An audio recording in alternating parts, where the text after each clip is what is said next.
प्यारे बच्चों, कैसे हो? अच्छे। बच्चों, आज की वीडियो में हम करेंगे कक्षा 7 विज्ञान और अध्याय इसमें 7 है बच्चों, 8 है बच्चों, पादप में जनन।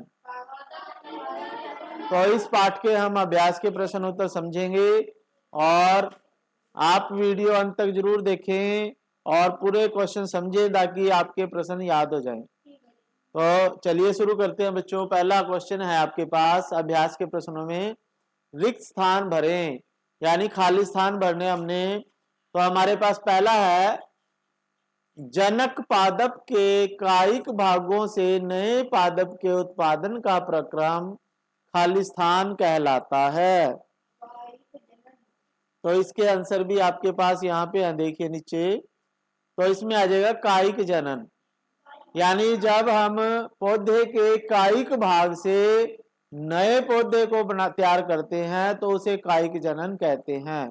जैसे अगर पौधे को हम पत्ते से तैयार करें, पौधे को उसकी जड़ से नया पौधा बनाएं या उसके तने से नया पौधा बनाएं तो वो कायिक जनन कहलाता है बच्चों। ठीक है, यहां से कायिक भाग से नए पादप का उत्पादन कायिक जनन कहलाता है। ठीक है, फिर दूसरा है, ऐसे पुष्प को जिसमें केवल नर अथवा मादा जनन अंग होता है खाली स्थान पुष्प कहलाते हैं। तो उन्हें बोलते हैं बच्चों एक लिंगी पुष्प। एक लिंगी पुष्प, एक लिंगी पुष्प ऐसे पुष्प हैं जिनमें या तो नर जनन अंग होगा या मादा, यानी उनमें एक ही जनन अंग होता है। लेकिन कुछ फूल ऐसे होते हैं जो द्विलिंगी होते हैं, जिनमें नर भी होता है और मादा भी होता है, उन्हें द्विलिंगी पुष्प बोलते हैं। लेकिन जिसमें एक होता है उसे एक लिंगी पुष्प कहेंगे। तो यहाँ पे आपके पास आ जाएगा एक लिंगी पुष्प। फिर सी भाग है, पराग कणों का उसी अथवा उसी प्रकार के अन्य पुष्प के पराग कोश से वर्तिकाग्र पर स्थानांतरण का प्रक्रम परागण कहलाता है बच्चों। क्या कहलाता है? परागण। ठीक है, पराग कणों का वर्तिकाग्र पर चले जाना परागण कहलाता है। परागण भी दो तरह का होता है बच्चों, एक पर परागण और एक स्व परागण। पर परागण तो वो होता है अगर एक फूल से परागण दूसरे फूल के वर्तिकाग्र पर चला जाए, वो है पर। लेकिन एक स्व का मतलब अपना ही, अगर मेरे ही फूल का परागण और मेरे ही फूल के उसके ऊपर वर्तिकाग्र पे गिर जाए तो वो स्व परागण। ठीक है, उसी फूल का परागण उसी फूल के वर्तिकाग्र पे जाए तो स्व परागण, और अगर दूसरे फूल के वर्तिकाग्र पे जाए तो पर परागण।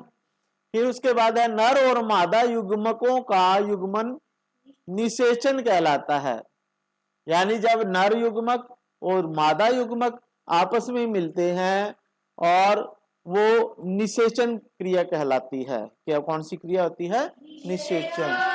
फिर है बीज प्रकीर्णन, खालिस्तान और खालिस्तान के द्वारा होता है। तो बीज प्रकीर्णन का मतलब होता है बीज फैल जाते हैं कई तरीके से, हवा के द्वारा भी, जल के द्वारा भी, जंतुओं के द्वारा भी। तो बीज प्रकीर्णन वायु, जल और जंतुओं के द्वारा होता है। ठीक है, बीज प्रकीर्णन का मतलब होता है बच्चों, बीज एक स्थान से दूसरे स्थान पर चले जाते हैं, हवा में उड़ के भी चले जाते हैं, पानी में बह के भी चले जाते हैं, या जीव जंतुओं के शरीर को लग जाते हैं और वो कहीं जहां भी उसको गिराते हैं वहां गिर जाते हैं बीज, फिर वहां नए पौधे उग जाते हैं। तो इस प्रकार ये बीज प्रकीर्णन होता है बच्चों। दूसरा प्रश्न है, अलैंगिक जनन की विभिन्न विधियों का वर्णन कीजिए। ठीक है, तो अलैंगिक जनन की विभिन्न विधियां हैं बच्चों आपके पास। तो हमारे पास मुख्य रूप से 4 अलैंगिक जनन की विधियां होती है। अलैंगिक जनन की मुख्य कितनी विधियां हैं? 4। तो अलैंगिक जनन की विधियां हैं, पहले खंडन होता है। इस प्रक्रिया में जीव का शरीर 2 भागों में टूट जाता है। खंडन का मतलब होता है टूट जाना। जब एक जीव 2 जीवों में टूट जाता है, 2 चारों में टूट जाता है, तो उसे हम खंडन कहते हैं। तो फिर प्रत्येक भाग एक नए जीव में विकसित होता है और इस प्रकार 1 से 2 जीवों का निर्माण करता है। तो जैसे स्पायरोगायरा, शैवाल में खंडन होता है बच्चों। तो खंडन द्वारा जब एक जीव से दो जीव बनते हैं, दो से चार, चार से आठ, तो उस जनन को खंडन कहते हैं। और ये स्पायरोगायरा में होता है। जो आप देखते हो पानी में काई जम जाती है ना, तो काई होती है, पहले थोड़ी होती है वो, फिर धीरे धीरे पूरे पानी में काई फैल जाती है, तो वो स्पायरोगायरा होता है। उसमें खंडन विधि से जनन होता है बच्चों, वो भी जीव है एक। फिर है जीवाणु निर्माण। जीवाणु निर्माण में इस विधि में एक जीवाणु बनाने के लिए एक जीवाणु प्रतिकूल परिस्थितियों को झेलने के लिए कठोर सुरक्षात्मक आवरण से ढका रहता है, और अनुकूल परिस्थितियों में बीजाणु अंकुरित हो जाते हैं और नए जीव में विकसित हो जाते हैं, जैसे मोर्स फन। ठीक है, तो इसमें क्या होता है, जो बीजाणु होते हैं ना वो ऐसे ही पड़े रहते हैं। जब उनके लिए अनुकूल परिस्थितियां आएंगी, जैसे सर्दियां हुई, तो सर्दियों में वो ऐसे ही पड़े रहेंगे। लेकिन जब गर्मी आई और उनको नमी मिलेगी तो वो वृद्धि करना शुरू कर देते हैं, और इसे बीजाणु निर्माण कहते हैं बच्चों। जैसे फर्न में है, मोर्स में है। फिर है मुकुलन। यीस्ट में मूल जीव से कली बनने से नए जीवों का निर्माण होता है। यानी यीस्ट के मूल जीव, यीस्ट में क्या होता है, एक मुकुल निकलता है बाहर, और उस वो मुकुल धीरे धीरे बड़ा होता है और वो उससे अलग होके नया जीव बन जाता है, तो उसे मुकुलन विधि कहते हैं। पूर्ण आकार में बढ़ने के बाद कली अलग हो जाती है और एक नया जीव बनाती है, जैसे यीस्ट कोशिका। ठीक है, तो उसे मुकुलन के द्वारा, यानी जीव सूक्ष्म जीव होते हैं, उनमें एक उभार सा आ जाता है और वो उभार बड़ा हो जाता है और उससे फिर नया जीव बन जाता है। इस प्रकार से नए जीव बनते हैं। फिर है कायिक प्रवर्धन।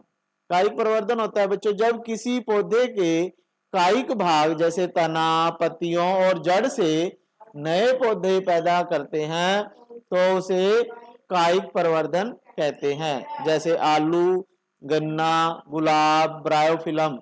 ठीक है, आलू जैसे तने से उगते हैं, गन्ना भी तने से नया गन्ना उगता है, गुलाब की कलम लगा देते हैं, ब्रायोफिलम के पत्ते से नए पौधे बन जाते हैं। ठीक है, तो ये आपको दिखा देंगे, आगे देखते हैं।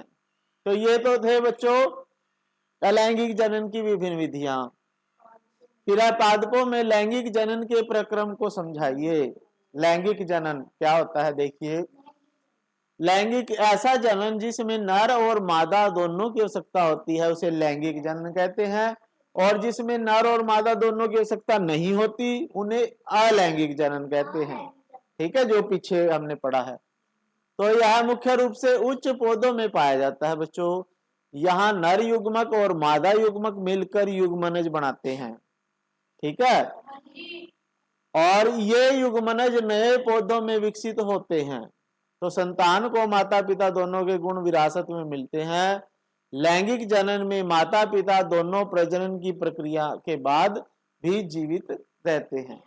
ठीक है, तो लैंगिक जनन में क्या होता है, नर युग्मक और मादा युग्मक आपस में मिलेंगे, निषेचन होगा और उससे नए बीज बनते हैं। जैसे बीज से जो नए पौधे बनते हैं ना, तो वो लैंगिक जनन से होते हैं बच्चों।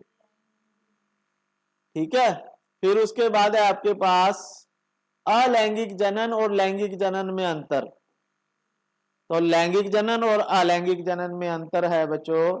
देखो, लैंगिक जनन में नर और मादा दोनों की आवश्यकता होती है। अलैंगिक जनन में नर और मादा दोनों की आवश्यकता नहीं होती।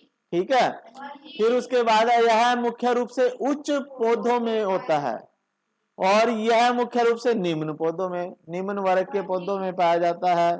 ठीक है, फिर है यहाँ नर युग्मक मादा युग्मक मिलके युग्मनज बनाते हैं, और यहाँ इसमें ये कायिक भाग से नए पौधे तैयार होते हैं। फिर है संतान को माता पिता दोनों के गुण मिलते हैं, लेकिन संतान को जनक पौधे के गुण विरासत में मिलते हैं। ठीक है, यानी जिन पौधों से जिन पौधों के तने से नए पौधे बनाते हैं, कायिक भाग से नए पौधे बनाते हैं, तो वही गुण उसको मिल जाते हैं। लेकिन लैंगिक जनन में या तो मादा के मिल जाएंगे या उसके नर के। ठीक है, तो इसमें दोनों की हो सकता है, इसमें एक की हो सकता, ये उच्च श्रेणी में, ये निम्न श्रेणी में। ठीक है, तो इसमें युग्मनज बनते हैं, ये कायिक भाग से बनाते हैं ऐसे नए पौधे। ठीक है, तो ये आपने करने हैं। फिर आपके पास है बच्चों फूल के जनन भागों का चित्र बनाना है। तो ये चित्र आ जाता है कई बार पेपर में बनाना, तो ये आपने बनाना आना चाहिए आपको। तो इसमें देखिए, इसमें ये बाह्य दल होता है, जो हरे रंग की पत्तियां लगी होती हैं, ये बाह्य दल है बच्चों। और ये आपके पास प्राग कण पड़े हैं प्राकोष के ऊपर, ये प्राकोष है बच्चों। अब इसके फूल के मुख्य दो भाग होते हैं, एक पुंकेसर, एक स्त्री केसर। पुष्प के जनन अंग दो होते हैं, एक तो होता है बच्चों पुंकेसर। ये पुंकेसर में क्या होता है बच्चों, ये प्राकोष है और ये तंतु है, प्राकोष और तंतु। और स्त्री केसर में क्या होता है, ये वर्तिका है, वर्तिकाग्र है सॉरी ये, और ये वर्तिका है ये वाली, और नीचे अंडाशय होता है जिसमें बीज होते हैं। फूल के अंदर जहां बीज होते हैं ये अंडाशय बोलते हैं, या इसे बीजांड भी बोलते हैं बच्चों। ये मादा युग्मक होता है। ठीक है, और ये परागकण यहाँ पे गिरते हैं। तो परागकण जब गिरते हैं ना इस वर्तिकाग्र पर, इस वर्तिकाग्र पर जब परागकण गिरते हैं तो उसे परागण क्रिया कहते हैं, जो हमने पीछे पढ़ी। परागण दो प्रकार का है, स्वपरागण और परपरागण। तो जब इसी फूल के परागकोश से, इस परागकोश से परागकण इसके वर्तिकाग्र पे गिर गए तो वो तो होता है स्वपरागण। लेकिन अगर ये परागण दूसरे फूल की वर्तिकाग्र पर गिर गए तो वो परपरागण हो जाता है। ठीक है, तो इस तरह से आपने करना है ये। तो ये सारा कुछ आपको बताना चाहिए। पंखुड़ी बोलते हैं इसे, बाह्य दल है, पुंकेसर है, पुंकेसर में प्राकोष और परागण होते हैं, ये तंतु हो गया बच्चों। ठीक है, पुंकेसर के दो भाग हैं, ये प्राकोष और तंतु, और ये नर युग्मक है। ठीक है, परागकण पड़े हैं ये। और स्त्री केसर के तीन भाग होते हैं, वर्तिकाग्र, वर्तिका और अंडाशय, और ये बीज बनते हैं जहां इसे बीजांड बोलते हैं। तो ये आपने पूरा चित्र आपको बनाना आना चाहिए, इसके नाम आपको पता होने चाहिए। फिर उसके बाद है बच्चों ये सब परागण और परपरागण आ गया आपके पास, क्या होता है। ठीक है, सब परागण और परपरागण। तो सब परागण और परपरागण में क्या होता है, ये जब पोलिनेशन बोलते हैं इसे इंग्लिश में, पोलिनेशन ऑफ प्लांट्स। ठीक है, तो जब परागण इस फूल से दूसरे फूल के वर्तिकाग्र पर जाएंगे तो वो होता है बच्चों परपरागण। यदि पुष्प के परागण दूसरे पादप के पुष्प के वर्तिकाग्र पर गिरते हैं तो इसे परपरागण कहते हैं। और स्वपरागण क्या होता है बच्चों, यदि पुष्प के परागण उसी पादप के पुष्प के वर्तिकाग्र पर गिरते हैं तो उसे स्वपरागण कहते हैं। ठीक है, यानी अगर ये इसी फूल के परागकण से, अगर इसी फूल के परागकोश से परागण इसी फूल के वर्तिकाग्र पर गिर जाएं तो ये स्वपरागण हो जाता है, सेल्फ पोलिनेशन। ठीक है, और अगर एक फूल के परागकोश से परागकण दूसरे फूल के वर्तिकाग्र पर गिरते हैं तो उसे परपरागण कहते हैं। याद रहेगा, हाँ ये आपको पता होना चाहिए बच्चों। फिर है पुष्पों में निषेचन की प्रक्रिया, यानी निषेचन कैसे होता है फूलों में, फूलों में बीज का निर्माण कैसे होता है। तो इसका मतलब ये है बच्चों, जब परागकण एक ही प्रकार के फूल के वर्तिकाग्र तक पहुंचता है तो निषेचन की क्रिया शुरू होती है। यानी जब परागकोश से परागकण किसी भी द्वारा, चाहे वो जैसे आपके पास ये वर्तिकाग्र है, ये क्या है बच्चों, पूरा ये वर्तिकाग्र।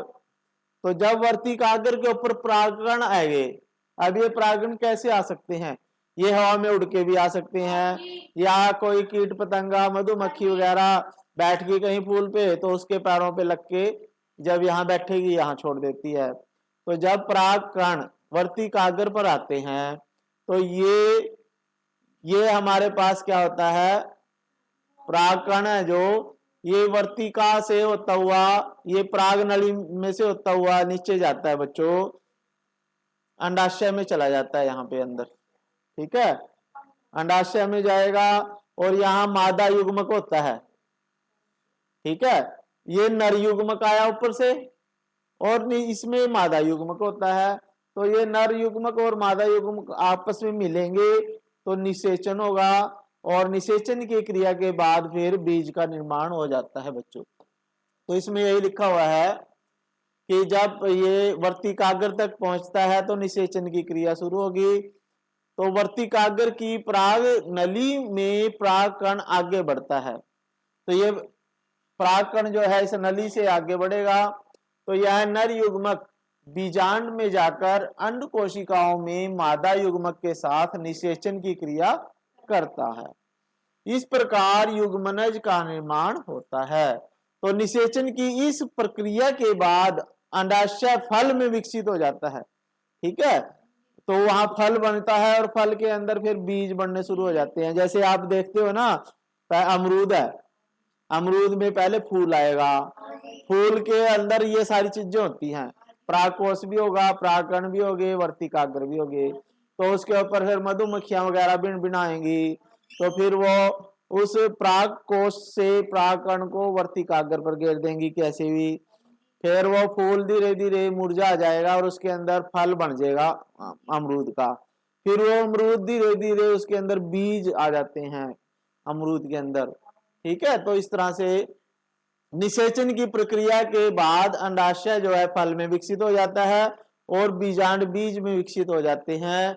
इस प्रकार निषेचन की क्रिया पूरी होती है, ठीक है। तो ये आपको पता होना चाहिए, समझ में आया। फिर उसके बाद है बीजों का प्रकीर्णन किन विधियों से होता है, यानी बीज एक स्थान से दूसरे स्थान पर कैसे पहुंचते हैं, तो ये आपको पता होना चाहिए। देखिए, एक तो है भाई हवा के द्वारा, जैसे मंदार जैसे कुल छाल के बीज जो बालों वाले सूखे और छोटे होते हैं हवा द्वारा अलग अलग स्थानों पर ले जाए जाते हैं, ठीक है। मंदार के वृक्ष आंकड़े के होते हैं ये बीज, और जिसे आप बुढ़िया के बाल कह देते हैं ना, कई बार हवा में उड़ते रहते हैं, तो उनके बीच में बीज होता है, तो वो हवा के द्वारा उड़ता हुआ एक स्थान से दूसरे स्थान पर चला जाता है और जहां भी वो गिरेगा वहीं पे वो फिर नया पौधा तैयार हो जाता है। फिर जानवरों के द्वारा कांटेदार बीज है, जैसे जैंथियम है, यूरेना है, जैसे फल राहगीरों या जानवरों के कपड़ों से या जानवरों के शरीर पे चिपक जाते हैं और जहां भी वो देखते हैं भी कुछ चिपक रहा है या कहीं खुजली होती है वो खुजाते हैं जैसे, और वहीं पे बीज गिर जाते हैं पेड़, ठीक है, जंगलों में। तो इस प्रकार से जानवरों के द्वारा वो बीज कहीं कहीं गिर जाते हैं। पानी के द्वारा कुछ पौधों में जैसे नारियल है, नारियल के भारी बीज होते हैं, ये पानी द्वारा एक स्थान से दूसरे स्थान पर चले जाते हैं। जैसे नारियल है, नारियल पानी में गिर गया कहीं नदी में बहता हुआ, फिर वो पता नहीं कहाँ कहाँ जाके रुकेगा और जहां भी वो रुकेगा वहां फिर वो नया पौधा तैयार हो जाता है। फिर है बिखर कर, कुछ बीज फल के फटने पर बिखर जाते हैं, जैसे कि बालसम और अरंडी। तो कुछ बीज होते हैं जो एकदम से ऐसे फट जाते हैं तो दूर दूर बिखर जाते हैं वो, हाँ, तो बालसम और अरंडी के बीज होते हैं। तो ये प्रश्न था बच्चों, आगे चलते हैं, मिलान करने हैं बच्चों, ठीक है। तो इसमें देखिए कली या मुकुल, कली या मुकुल होता है यीस्ट में, किसमें होता है, कली या मुकुल होता है यीस्ट में, ये उत्तर है बच्चों आपके पास, ठीक है। कली मुकुल, यीस्ट का मुकुल निकलता है, उसी से नए जीव पैदा होते हैं। फिर आंख किसमें होते हैं, आलू में भी गुलाब में भी, ठीक है। खंडन विधि स्पायरोगायरा में होती है, खंडन विधि किसमें होती है, स्पायरोगायरा में। पंख मैपिल में लगे होते हैं, मैपिल में पंख लगे होते हैं, वो हवा में उड़ के एक जगह से दूसरी जगह चले जाते हैं, ठीक है। और फिर बीजाणु जो होते हैं, डबल रोटी की के ऊपर फफूंद लग जाती है, यानी रोटी के ऊपर उल्ली लग जाती है, आपने देखे हो कई बार, तो उसे फफूंद बोलते हैं बच्चों, और ये बीजाणु निर्माण होता है। तो ये आगे चलते हैं। 10वां क्वेश्चन है, सही जवाब पर निशान लगाएं, ठीक है। तो इसमें जैसे पादप का जनन भाग कौन सा होता है बच्चों? फूल होता है। तो ये प्रश्न कई बार आ जाता है 1 नंबर में, फूल होता है जनन अंग। फिर है नर और मादा युग्मक के संलयन की प्रक्रिया को निषेचन कहते हैं बच्चों। क्या कहते हैं? निषेचन। फिर है परिपक्व होने पर अंडाशय बीज में विकसित हो जाता है या फल में विकसित हो जाता है, ठीक है। परिपक्व होने पर अंडाशय फल में विकसित हो जाता है, ठीक है। तो उसके बाद आपके पास एक बीजाणु उत्पन्न करने वाला एक पादप जीव है। एक बीजाणु उत्पन्न करने वाला पादप जीव कौन सा है बच्चों? इनमें ब्रेड मोल्ड, ब्रेड मोल्ड। फिर है ब्रायोफिल्म अपने जिस भाग द्वारा जनन करता है वह पत्तियां होती हैं बच्चों। पत्तियों से नया पौधा तैयार हो जाता है ब्रायोफिल्म का। तो आज की वीडियो में इतने ही प्रश्न थे बच्चों। तो लेसन कंप्लीट हो चुका है। आशा है आपको क्वेश्चन ये समझ में आए होंगे। तो अगर आपने समझे हैं, समझ में आए हैं तो लाइक कर दीजिए, चैनल सब्सक्राइब कर दीजिए, ठीक है बच्चों। थैंक यू, जय हिंद।